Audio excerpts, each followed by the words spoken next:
ഓഫീസിലെ ഒരുപാട് തിരക്കുള്ള ആഴ്ചയാണ് കഴിഞ്ഞു പോയത്. അതിനുശേഷം കാത്തിരുന്നൊരു ദിവസം വെള്ളിയാഴ്ച, വർക്ക് ഫ്രം ഹോം. ഒരുപാട് സന്തോഷം. സ്ട്രെസ് കൊണ്ട് ബ്രെയിനും മൈൻഡും തകരാറിലായി കഴിഞ്ഞിരിക്കുന്നു. തീർച്ചയായിട്ടും റീചാർജ് ചെയ്തില്ലെങ്കിൽ അടുത്ത ആഴ്ച വീണ്ടും ഡൗൺ ആവും. നൈറ്റ് ഷിഫ്റ്റ് കഴിഞ്ഞ് വന്നുറങ്ങിയ സനീഷനെ 3 മണിയായപ്പോൾ എഴുന്നേൽപ്പിച്ചു. മോർണിംഗ് തന്നെ ഞാൻ പറഞ്ഞു എൻ്റെ മൂഡ് ശരിയല്ല എന്ന്. അത് മൈൻഡിൽ ഉള്ളത് കൊണ്ടായിരിക്കണം. പുള്ളിക്കാരൻ പെട്ടെന്ന് തന്നെ കുളിച്ച് റെഡിയായി വീടും പൂട്ടിയിറങ്ങി. ആദ്യ സ്റ്റോപ്പ് മോൻ്റെ ആഫ്റ്റർ സ്കൂൾ കെയർ. അവിടെ നിന്ന് മോനെ എടുക്കണം. ഗുഡ് ബോയ് ആയി ഇരുന്ന് കഴിഞ്ഞ് ഞാൻ ചീസ് പിസ്സ വാങ്ങിച്ചു കൊടുക്കാമെന്ന് നേരത്തെ തന്നെ പ്രോമിസ് ചെയ്തിരുന്നു. ആ പ്രോമിസ് പാലിക്കുവാൻ വേണ്ടിയിട്ട് ഫ്രഷ് ഫ്ലൈസ് പിസ്സയിലേക്ക് പ്രീ ഓർഡർ ചെയ്ത പിസ്സ വാങ്ങിക്കാൻ വേണ്ടി പോയി. അത് വണ്ടിയിലിരുന്ന് കഴിച്ചു. ഒരു പ്ലാനിങ്ങും ഇല്ലായിരുന്നു. സമ്മറിലും സ്പ്രിംഗിലും മാത്രം കാണുന്ന സൂര്യനെ കുറച്ചു നേരം കാണണം. എന്നാൽ പാർക്കിൽ പോകാമെന്ന് തീരുമാനിച്ചു.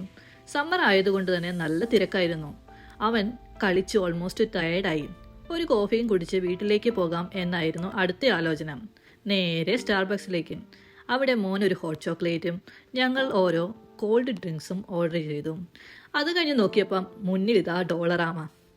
അതിൽ കയറി കാഴ്ചയും കണ്ട് അത്യാവശ്യത്തിനും അനാവശ്യത്തിനും കുറേ സാധനങ്ങളും വാങ്ങി. ഏതായാലും ഒരു നേരം പുറത്തിറങ്ങി ചെറുതായി കുറേ കാശൊക്കെ പൊടിച്ചപ്പോൾ മനസ്സ് ശാന്തമായി. ഇനിയും നേരെ വീട്ടിൽ പോയി സുഖമായി കിടന്നുറങ്ങാം.